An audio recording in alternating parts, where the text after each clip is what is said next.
안녕하세요. 저는 올해 50대 중반의 평범한 엄마입니다. 이렇게 위스토리를 통해 여러분께 제 이야기를 들려드리려 하니 가슴이 두근거립니다. 사실 제 이야기는 누구에게도 쉽게 털어놓지 못했던 제 인생의 가장 두렵고 아픈 시간이기 때문입니다. 2015년 봄이었습니다. 하얀 가운을 입은 의사 선생님은 모니터 화면으로 제 결과를 살펴보며 한참을 말없이 있었습니다.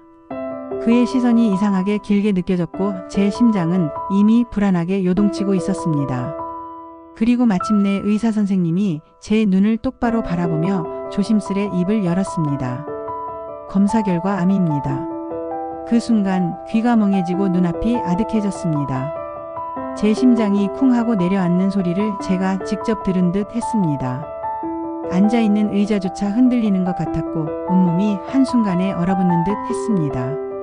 암이라고? 내가? 설마 내가? 순식간에 수많은 생각이 스쳐갔지만 머릿속은 곧 하얗게 비워졌습니다. 의사 선생님의 목소리는 더 이어졌지만 단어 하나 제 귀에는 제대로 들어오지 않았습니다. 진료실 문을 나와 복도를 걸어나가는데 눈물이 하염없이 흘렀습니다. 걸음을 멈추고 병원 주차장 한켠에 주저앉아 어린아이처럼 엉엉 울었습니다. 하늘은 그렇게 맑고 환했는데 제 마음은 어둠 속으로 가라앉아 버렸습니다. 그때 저는 이혼 후 홀로 두 아이를 키우고 있었습니다. 큰 아이는 고3 수험생. 매일같이 책상 앞에 앉아 시험지를 붙잡고 있었고 작은 아이는 아직 엄마 손길이 많이 필요했습니다. 의사의 말을 듣는 순간 가장 먼저 떠오른 건 제 아이들이었습니다. 이 아이들을 두고 내가 떠나면 어떻게 하지? 두려움과 공포가 온몸을 덮쳤습니다. 집으로 곧장 갈 수가 없었습니다. 발길은 자연스럽게 아버지 납골당으로 향했습니다. 어둑한 조명 아래 차가운 대리석 앞에 무릎을 꿇고 온몸을 떨며 통곡했습니다. 아버지 제발 작은 아이 고등학교 졸업할 때까지만 살게 해주세요. 제발 그때까지만. 제 기도는 단순했습니다. 더도 말고 덜도 말고 작은 아이가 졸업할 때까지만. 그게 제게 주어진 시간이길 바랬습니다. 그날 이후 제 삶은 달라졌습니다. 저는 매일 108배를 시작했습니다. 무릎에 물집이 잡히고 까져도 멈추지 않았습니다. 이것도 해내지 못하면 무너져 버릴 것 같았습니다. 저는 그 두려움과 간절함 속에서 하루하루를 버텨냈습니다. 시간은 흘러 어느덧 5년이 지났습니다. 2020년 작은 아이가 고3이 되던 해였습니다. 정기검진을 받던 날 저는 좋은 결과를 기대했습니다. 하지만 의사 선생님의 눈가가 촉촉해지며 말했습니다. 암이 같은 자리에서 재발했습니다. 숨이 턱 막혔습니다. 큰아이가 고3일 때도 암, 작은아이가 고3일 때도 암. 아이들이 가장 중요한 순간마다 엄마인 저는 병원에 있어야 했습니다. 아이들 옆에서 이것저것 챙기고 응원해줘야 하거늘 시험 준비를 도와줘야 할 엄마가 링거줄을 꽂고 병실에 누워 있어야 했습니다. 그 현실이 너무 미안했습니다. 밤마다 잠든 아이들을 보며 울었습니다. 왜 하필 지금일까?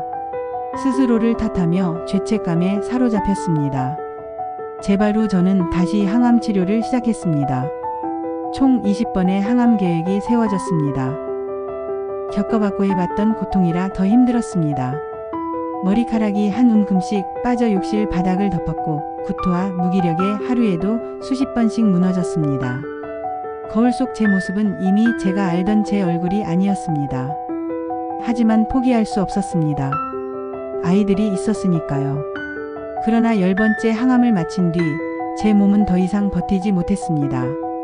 면역 수치가 바닥까지 떨어졌습니다. 잇몸은 붓고 치아가 흔들리며 밥 한 숟가락조차 씹기 힘들어졌습니다. 말을 할 때마다 피맛이 올라왔습니다. 의사 선생님은 안타깝다는 듯 고개를 저으며 말했습니다. 더는 치료를 이어가기 어렵습니다. 그 말은 제 귀에 사형선고처럼 들렸습니다. 치료가 중단된다는 건 곧 아이들을 두고 떠나야 한다는 생각에 가슴이 미어졌습니다. 두려움은 너무 커서 눈앞이 캄캄했습니다. 그러나 절망 속에도 작은 희망은 있었습니다. 치과 치료를 받으며 올바른 칫솔질과 구강 관리 습관을 배우게 되었습니다. 그동안 해왔던 양치 방법이 얼마나 엉터리였는지 깨달았습니다. 양치 후 워터픽을 사용하고 치실과 치간칫솔로 치아 하나하나 잇몸 사이를 닦아내고 마지막으로 구강청결제로 각을 하면 끝입니다. 처음에는 익숙치 않아 힘들었지만 워터픽 사용 후의 개운함과 상쾌함이 너무 좋았습니다. 몸은 지쳐 있었고 마음은 무너져 있었는데 그 모든 과정을 매일 해야 한다는 건 큰 짐처럼 느껴졌습니다. 하지만 이걸 해야 다시 치료를 이어갈 수 있다는 절실함이 저를 움직였습니다.